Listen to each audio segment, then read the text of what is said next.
Hello, and welcome to another episode of Tuesdays with Tally. This is episode 14, and I'm your host, Brian Tally. The mission and the goal of this podcast is to bring an engaging conversation that will add value to the lives of everyday people. We will inspire, encourage, educate, and tell the stories of some of America's finest men and women in an effort to motivate you to live your life to its fullest potential. Be sure to follow us on social media and on Spotify. The online information and handles are all located on the scrolling ticker at the bottom portion of your screen. Be sure to like and share the program as well. You can also support the program by going to Anchor FM or Spotify and clicking the support button. We also have program sponsorships available. To learn more, email me directly at thetallybill@gmail.com. That's thetallybill@gmail.com. Folks, we have a very special guest joining us on today's program. It's not every day you have the opportunity to sit down with an active duty Marine Sergeant Major and simply have a conversation. Today, we are honored to be joined by Sergeant Major James Baum. Sergeant Major Baum assumed his current post as Sergeant Major for the 2nd Marine Raider Support Battalion in July of 2021. A native of Virginia Beach, Virginia, he entered the Marine Corps in February of 1998. Throughout his career, Sergeant Major Baum has been assigned as a rifleman, assistant machine gunner, team leader, squad leader, platoon sergeant, platoon commander, company gunnery sergeant, and a company first sergeant with 2nd Amphibian Assault Battalion, as well as the 2nd Marine Raider Support Battalion. Sergeant Major Baum served 4 combat tours in Iraq, deploying with the 31st Marine Expeditionary Unit, 2nd Battalion, 4th Marines, and 3rd Battalion, 9th Marines, all in support of Operation Iraqi Freedom from 2002 to 2009. His storied career has taken the Sergeant Major around the world and back in defense of our freedom and liberties. With that, we welcome Sergeant Major James Baum. How are you? Hey, I'm good, Brian. How are you? Another day, another dollar. I'm loving this new podcast. I have found my new passion and my new calling, and I am just honored to be reconnecting with warriors such as yourself, to tell stories of brave men and women like yourself, and to really add value to the lives of everyday people. So with that, I am absolutely honored. Brian, I appreciate that. I know it's an honor for me to be here today and be sitting to have the time to talk with you. I appreciate everything you've done for our fellow veterans. It's been a long, hard fight, and you kept one foot in front of the other, and you kept hard charging. It's appreciated. Hey, man, I sincerely appreciate that, especially coming from a man such as yourself, man. So that's it's very heartwarming, indeed. Let's get right into this. Let's meet the Sergeant Major. For our listeners out there today, they're going to have a good one here. You grew up in Virginia Beach, Virginia. What was your childhood like growing up? I had a pretty good childhood. I had great parents. I was not a great kid, but my parents, both police officers for Virginia Beach. My brother joined the Army. I tried going to college. Little known fact, if your parents are paying for the bill and you're not going, they're going to find out about it. Mm-hmm. My dad, doing what a good dad should have done, kicked me out on my butt, told me I got 2 weeks. And I said, I'll show you. And I left less than 2 weeks later for the Marine Corps. And the rest is history, folks. Literally. Yeah, absolutely. A storied career. So, you go in the Marine Corps, you're in boot camp, right? Did you ever think that one day that you would become a sergeant major? First of all, in boot camp, I remember thinking I made a mistake. Right. I'm sure everybody that's gone through MCRD has felt the same thing, but no, I just wanted to pick up sergeant and get out of the Marine Corps. Mm-hmm. That was my plan for my first 4 years. Yeah, sure. It was a stepping stone, as it typically is for folks joining the Marine Corps. They don't typically look to do more than 4 years. They're going to go in there. They're going to learn how to grow up a little bit and be a man and enter the real world and see the world and learn a lot and experience life in a branch of service that is second to none, really. And that life experience always sets us up for what comes next in life. And it's always a very, very good start. However, you decided to stay in and stick it out. Now you've been in for 24 years. You are, as we speak right now, still active duty, and I believe you are serving in Camp Lejeune. Is that correct? That is correct. Yeah, we've been in Camp Lejeune for our third time here. I've been here for just over a year. I was also stationed in Camp Lejeune over there in 2nd FSSG. It was a good time with 2nd LSB. I think I was there in 96, and I always, enjoyed Jacksonville. That was a pretty wild first duty station for me. I didn't like Jacksonville at first, but it definitely will grow on you. But it's also a place where, golly, man, you might have a lot of Marines being counseled for their trips out in town in Jacksonville, especially on a 96 or whatever it may be. Oh yeah, I try to stay away from Jacksonville. I think maybe this time being back here a little over a year, I might have been there 3 or 4 times total. Yeah. Well, I guess that's probably a good thing. There's not too much going on there, and it's a very good place for Marines to get in trouble. And we're trying to prevent that from happening for sure.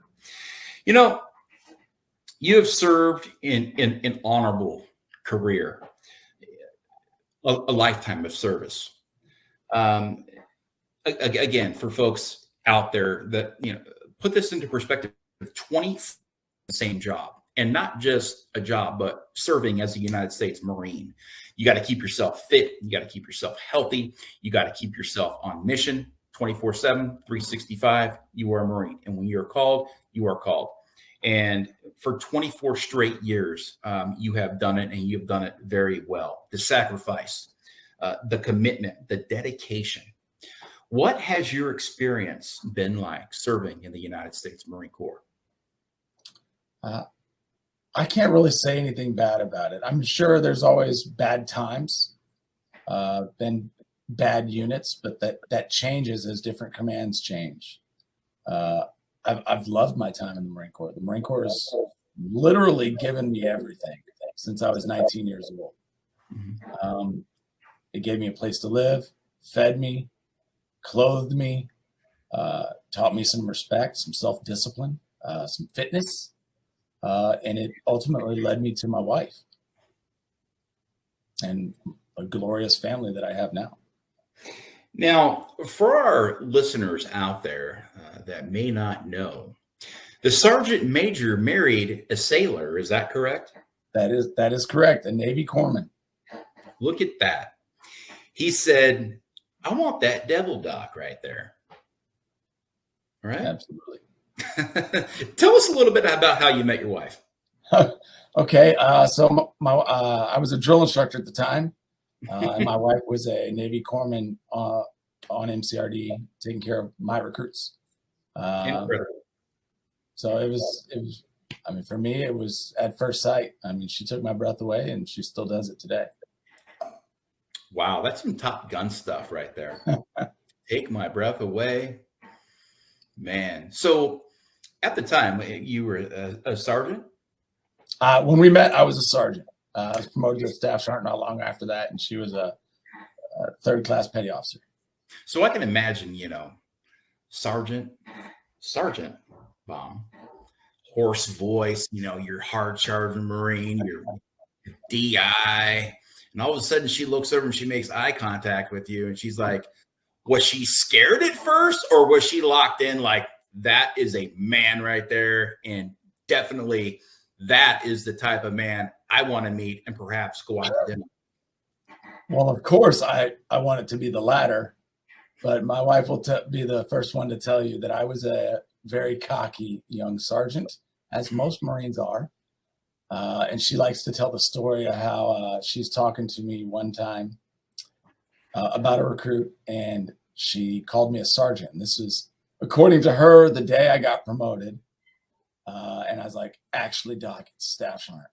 And she likes to get a load of this guy and poke fun at me for that. But I mean, for me, I kept it professional first, and then finally I had the nerve to ask her to come out with us one night right before graduation, and I haven't looked back since. And this leads right in to our next topic here. Your family. How do you find the time to balance the 24/7 mission of the Marine Corps, and still have time to give your beautiful family the attention that they deserve? That is a tough question. So I'll be honest. I am very blessed to have the family that I have, and I don't deserve them. And I thank God for them every day. But I fail every day as a father and as a husband. You get up the next day and you keep trying to be better. I could never give them the time they deserve while on active duty. I try to. The good news is, the Marine Corps is a no-fail organization. So if I need to step out and take a minute for my family, somebody's there to step in. We take care of each other. It's what we do. And there are times where I've had to take a step back, take a pause, and somebody else step up for the Marine Corps side so that I could take care of my family.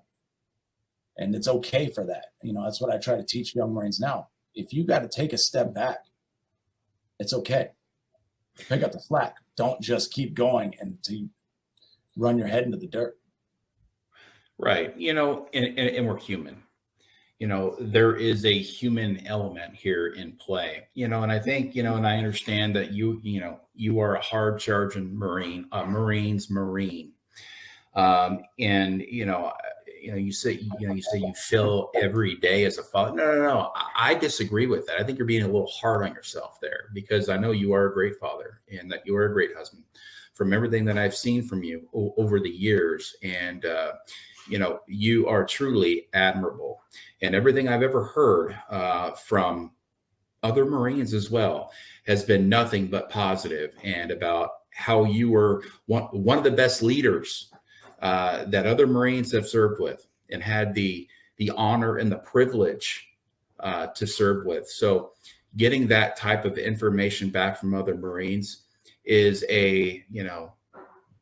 that's your character right there. And I know your family, is tremendously proud of you, and they do a good job on supporting you and loving on you. And I know that makes you a better Marine ultimately. And then, look, I know we're not supposed to be these sensitive war fighting machines, but at some point, there is some sensitivity at play here. 24 years in the Marine Corps, now you've got a family.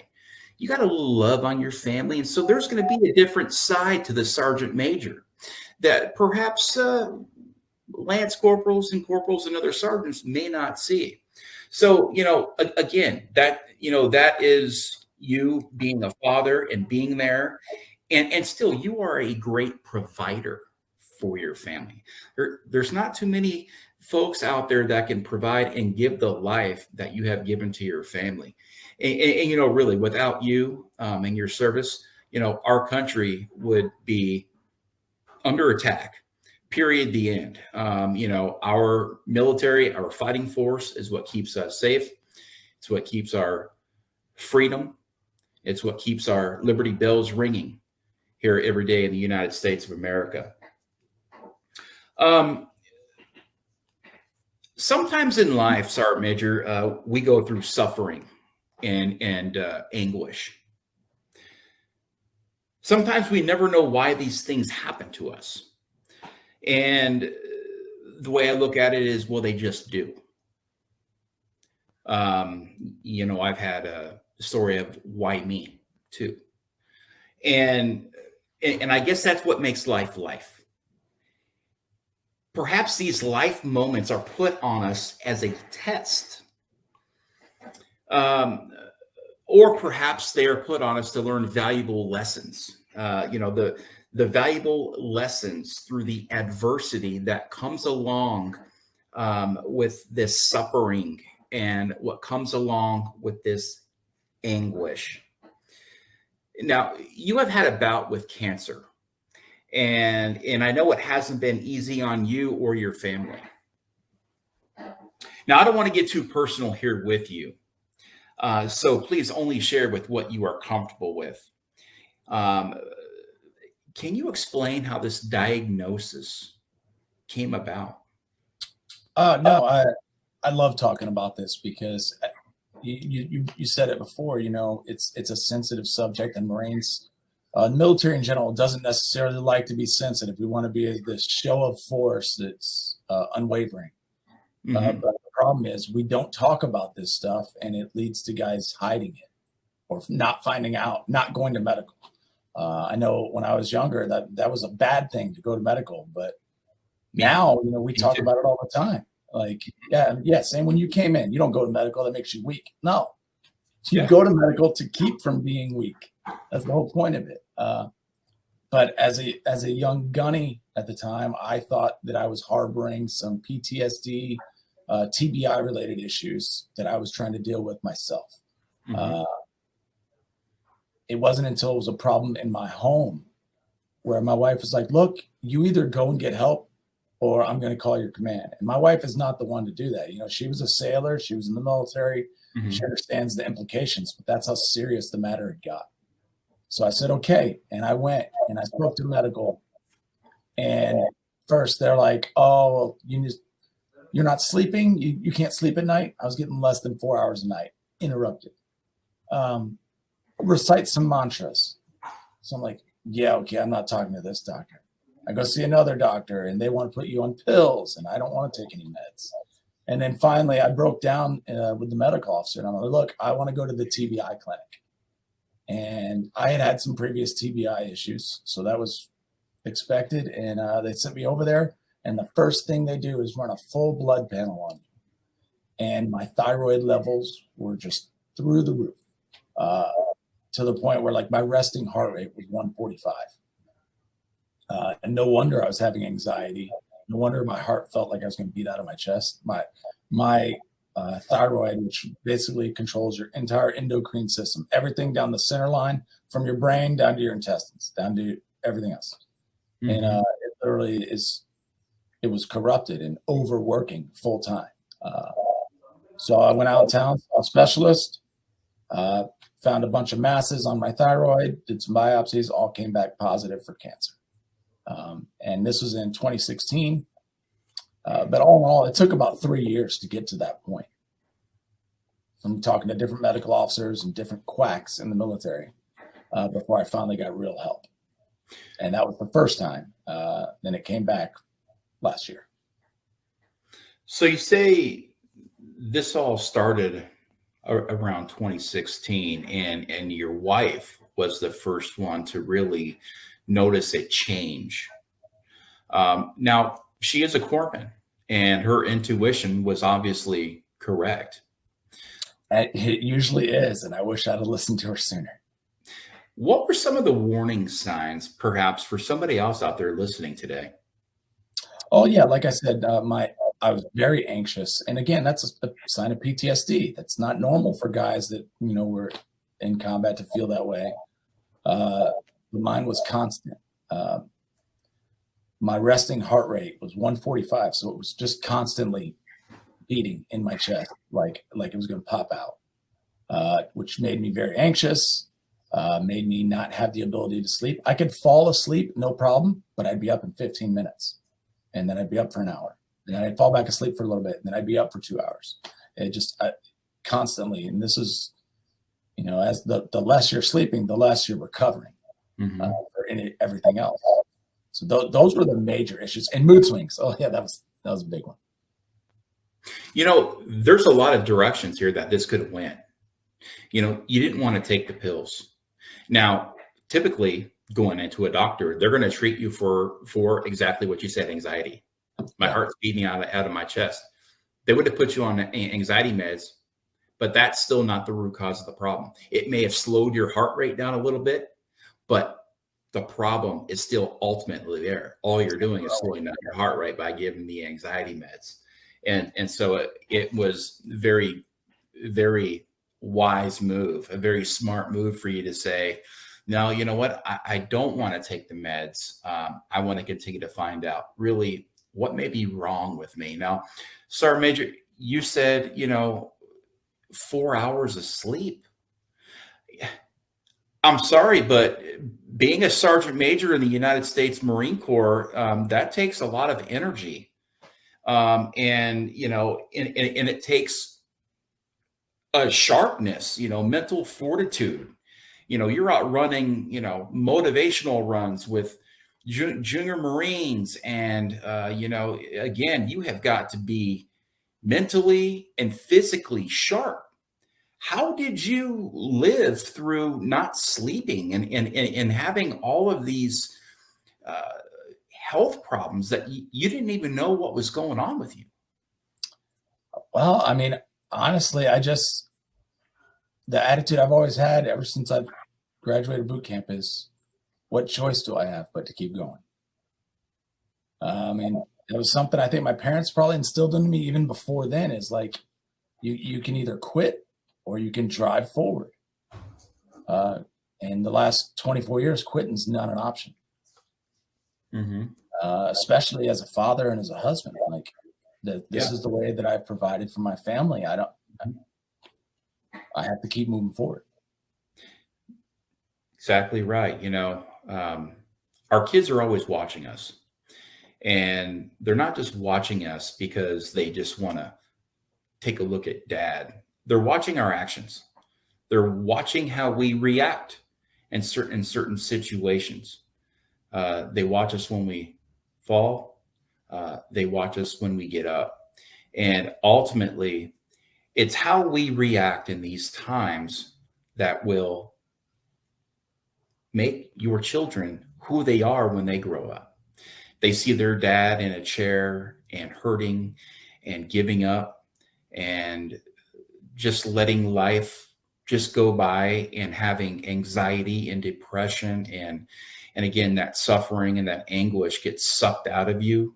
They will see that, and there will come a time in their life where they're going to have to go through that same situation, and they're going to have a decision to make.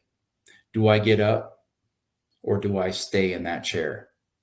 And you have shown adversity through all of this to where your kids are going to say, no, I'm going to get up and I am going to be a leader and I am not going to quit. My dad instilled that in me. And they probably call you Sergeant Major sometimes too. I mean, I can probably guarantee you that. Sergeant Major Dad. I love it.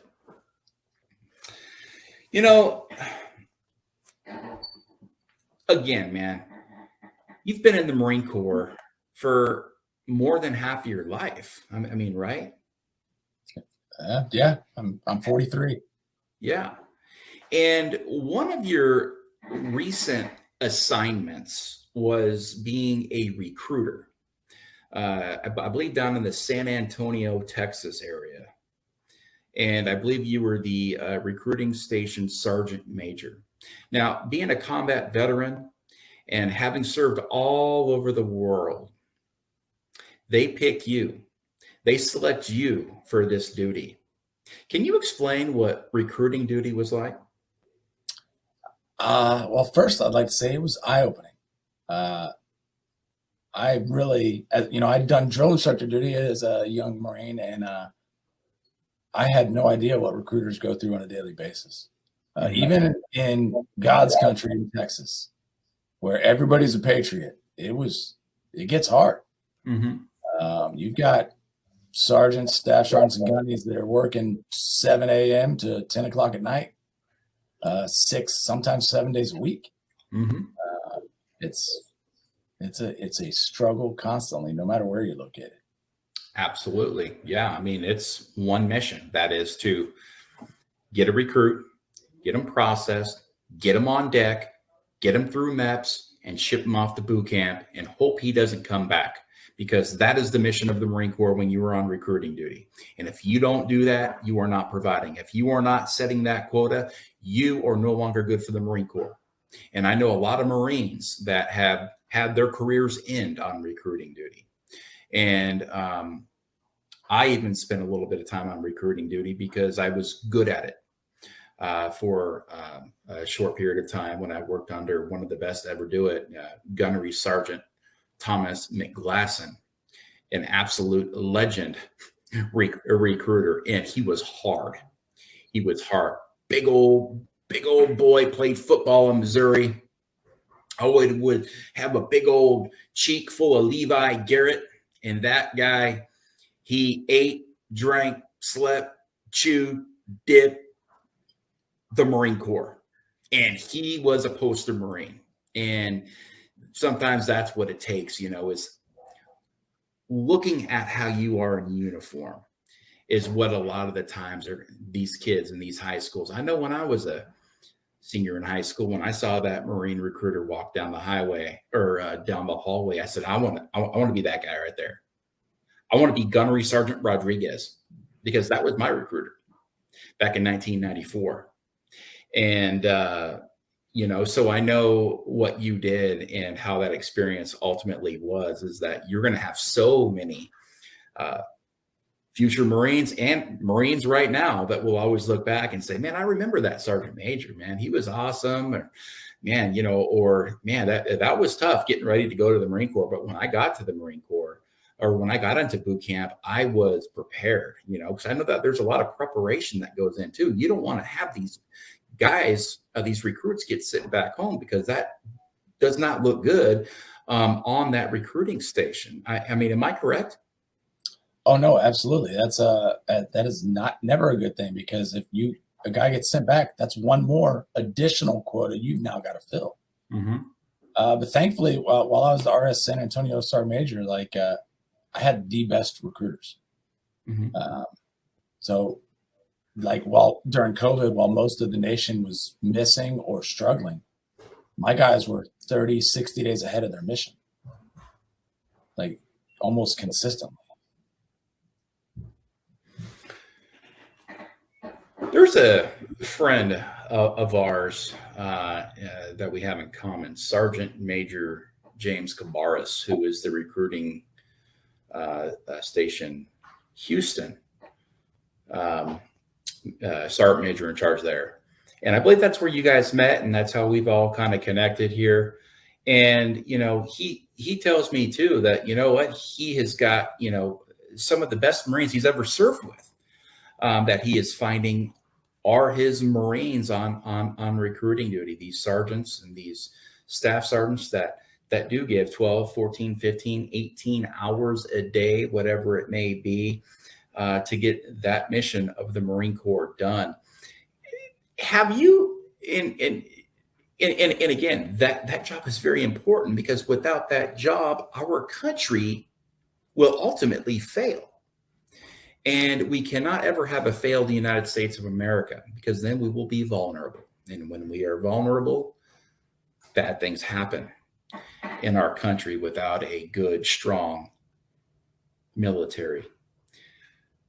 During your career as a RS Sergeant Major, did you ever feel as if there's just not enough people joining the military, or a lack of, the morale is really low with recruits coming on deck? So I think, I was on recruiting duty during COVID. So we did see that struggle. You'd get guys that weren't used to being away from home, and now they went to MCRD. At that time, they were in a hotel room for 2 weeks before they ever got to go and do any training. And that caused us a lot of heartache because guys would immediately quit because they're stuck in a hotel room, quarantining, waiting for their chance to go and do what they've been wanting to do. And then they just sit there and wait and read a book and watch workouts on the TV, and somebody brings them and drops food at the door. That caused a struggle. My son went to high school with a couple kids from Temecula, California, that ended up joining the Marine Corps, and I've heard all about those stories. And it's absolutely incredible to know that is how it worked for a while. And I just don't understand how something like that would even come up, like to quarantine for 2 weeks and this and that. And what they always say, like being in a room, all by yourself for 2 straight weeks, you got you got food being delivered to your door and this and that. And then, you've got things that these kids, start, like you said, they start to miss home and all of that other stuff.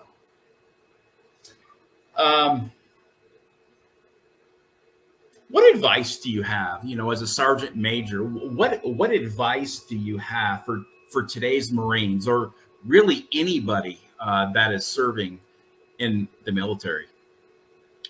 It's what I mentioned earlier that's led me through my 24 years is you've got to keep driving forward. You'll always have 2 options. You can either quit or keep going forward. Quitting's never an option for a husband and father.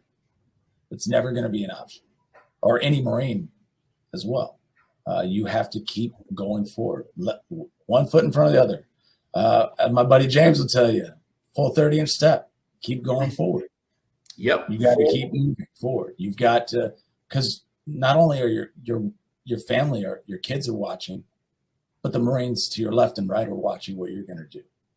Full 30-inch step. Yes. Sergeant Major Cabarrus loves that, that Marine drill movement. And that is, very, very well put. Now, your 24 years in the Marine Corps, I know you've gained and acquired a tremendous amount of wisdom over the years.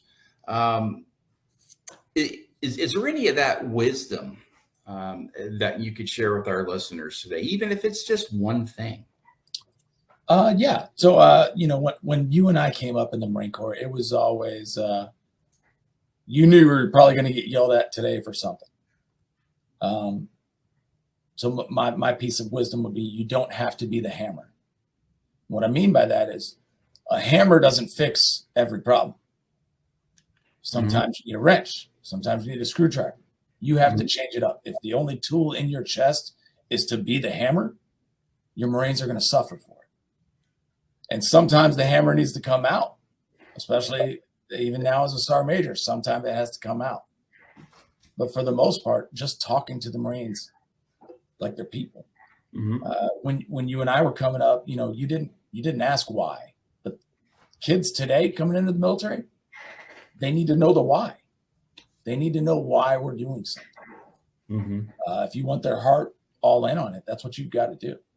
And that's something that took me a while to learn. I left the drill field, a young staff sergeant, back to the infantry, and I caught myself kind of like knee-jerk reaction to something.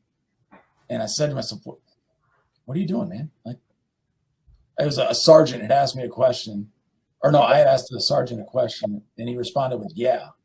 And it just set me off. And I had to stop myself. And I said, hey, man, give me a minute. I just left the drill field. I know you weren't being disrespectful. I don't know why I took it that way. Let's talk it out. But that was like an eye-opening moment for me. Like, hey, man, he answered my question.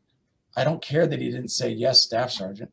That doesn't make it any better or worse. He was a platoon sergeant, same as me. He was filling the same billet, but for some reason, I allowed that moment to be my changing moment. And my Marines enjoyed it because then they weren't just getting yelled at all the time. They were only getting yelled at for if it was something that was unsafe, unethical, or immoral. And I credit a lot of that to my belief and my faith in God. That has also helped me to change my temperament, so to speak. This has been a phenomenal conversation with you, Sergeant Major. And the cool thing is we aren't done yet. We are going to get more out of you. And there's a lot of questions out there about, where the Marine Corps is headed. And, a lot of veterans in the Marine Corps, they have a lot of questions about things. And, really one of those things is social media. When I went to boot camp, we didn't have social media. Has the culture of the Marine Corps changed with social media? Social media, it's changed everything.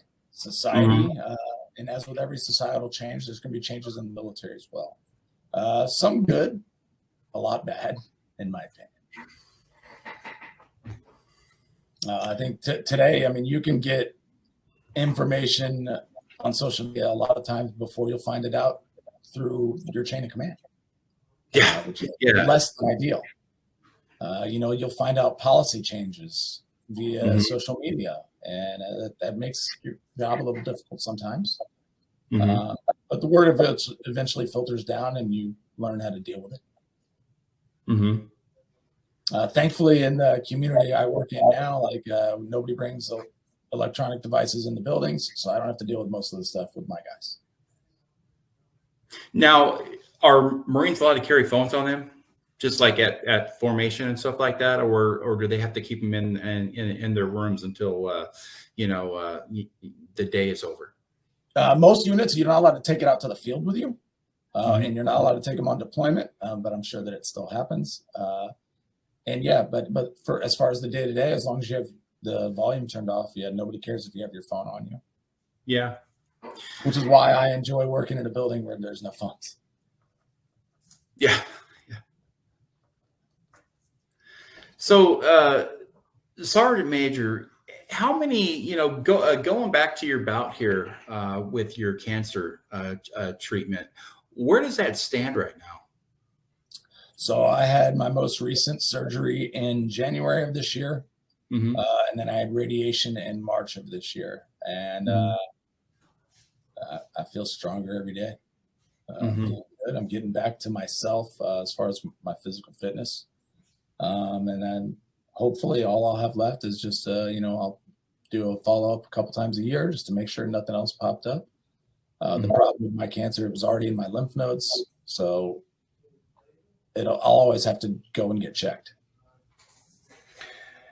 That leads me to my next question. Your time that you served overseas in combat operations in Iraq, do you think that perhaps something over there caused this to happen to you, whether it was burn pits or the water or the food?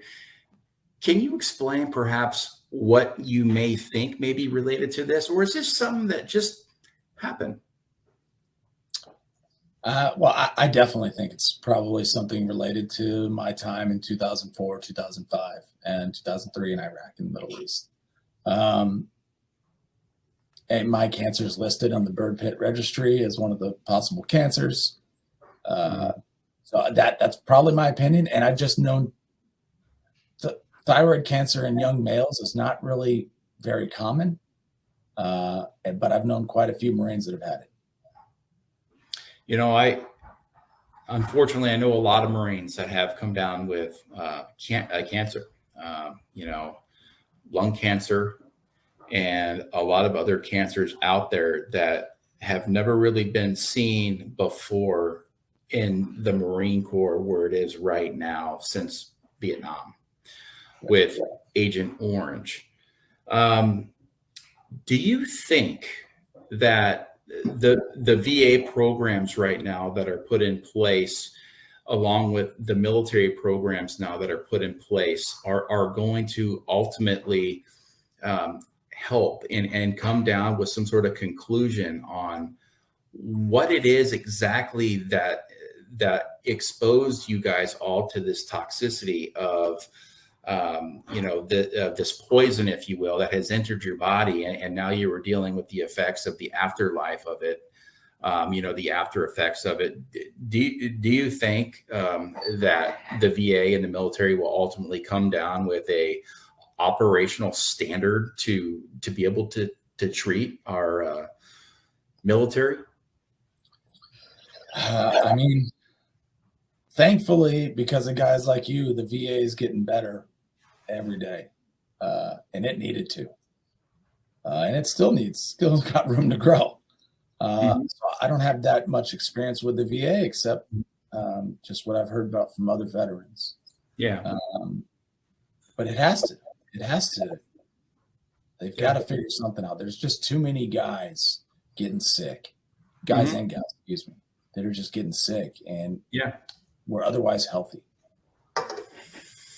Yeah, I mean, you really just can't, explain it. And when you start to connect the dots, and you start to open your eyes up a little bit, you start to say, man, do you think it could have been related to this and, related to that? And, definitely our country, our politicians and everybody like that works in Washington, they need to do the right thing and to protect the lives of the military, even when they come home, not just in theater, but when they come home. And then when they transition into being veterans, there's so many veterans that I meet on a daily basis that fall through the cracks, and it takes real leadership to fix these problems, because a lot of these, unelected bureaucrats, unfortunately are running a VA of $300 billion. And, there's, there's just so much politics involved in it. And politics is horrible. It's just messy. And I don't even like ever talking about politics. As a matter of fact, you want to know what I've done? No anger, no worry, no politics. That is my new motto. And that is my new mission, because it was destroying me, because, I was in that fight for so long. And I said, Tally, you're not going to change the world. You can't change, all the bad that's out there. You can care, you can pray, and you can put your best foot forward. But ultimately, you can only change you and the people that are around you. And that's what this show is all about. This show is to change the world one person at a time.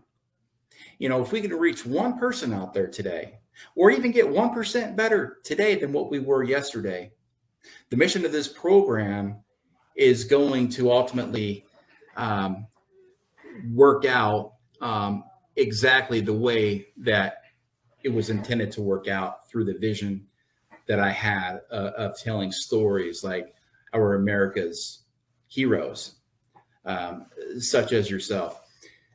Do you have a rewarding time that you had in the Marine Corps? What was the most rewarding experience of your service? I do. So, I spent the majority of my career in the infantry and going off and doing bad things to bad people.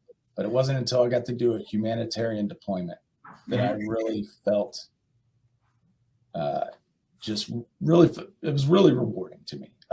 Just going, I went into Haiti in 2010, right after the earthquake, days after the earthquake, and being there and seeing people that were so happy to see you, setting up facilities for people to get food and water and just helping clear rubble. Like, that was a rewarding experience for me. And then following on in that, we went to Africa for the rest of the deployment, Lebanon and Ghana and Liberia. And it was just, first of all, I encourage anybody to get out of the United States and go see what true poverty is.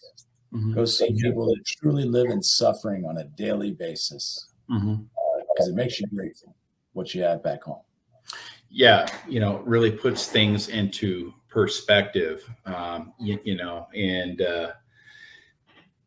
we don't really have it so bad here after all. do we? No, man, I love this country. Oh, absolutely. I'm blessed to be an American. Mm-hmm. I'm blessed to be a Marine, and I'm blessed with a wife that loves me and has unwavering support for me, and kids that are just resilient and amazing. Yeah, absolutely. And now, how many kids do you have? I have 4. 4 kids. I'd have 10 if the Marine Corps paid me more. But I got 4 too. You know, look, I got 4 too, and this is what I did for my kids. See, I got blocks. I got building blocks on my arm. A, B, C. Beautiful, right? So people are like, "Hey, man, like, why do you have A, B, C, and D on your arm, like blocks? Like, what are you, 2?" I'm like, "No, that's Alana, Brady, Colton, Delaney. A, B, C, and D. I'm a Marine. I got to keep it simple, stupid, right? A, B, C, and D." This has been a great interview, Sergeant Major, and I want to close this out today with a final word from the Sergeant Major. Is there anything out there that you would like to share with our audience? So there's 3 things that I talk to my guys before every Liberty brief. Take care of yourself. If you're having mental struggles, if you're struggling physically, nobody can help you if you don't want to help yourself. Take care of your people. Take care of those around you, those that you have an influence on. And take care of your family. Always. Male, female, if you're providing for your family, take care of them. Mm-hmm. Let that thought impact the decisions you make on a daily basis. How is this going to impact my family? 9 times out of 10, that'll keep you running in the right direction. Mm-hmm. But ultimately, keep God at the forefront. Always keep God right there. God has worked in me in ways that I can't even explain to people. And I know he's done the same for you and Kimberly. Is that right? Kimberly? Yep, that's absolutely correct. Great family. You have a beautiful family, Sergeant Major, and you're a good Marine. You're a good man. And our country is very, very lucky to have men like you lead us from the front, always. So thank you for joining us today, Sergeant Major. We sincerely appreciate everything you have done for our great nation. Your service, sacrifice, and dedication is truly admirable. Thank you, Brian. I can't wait to see where this path keeps to take you. Thank you, Sergeant Major, and the same to you. And I wish you and your family good health and blessings coming your way. And, that life continues to put nothing but good, positive vibes in your way, and that you continue to beat this thyroid issue and really live that life of gratitude. Until next time, for Tuesdays with Tally, this is Brian Tally. Good night, Semper Fi, and God bless.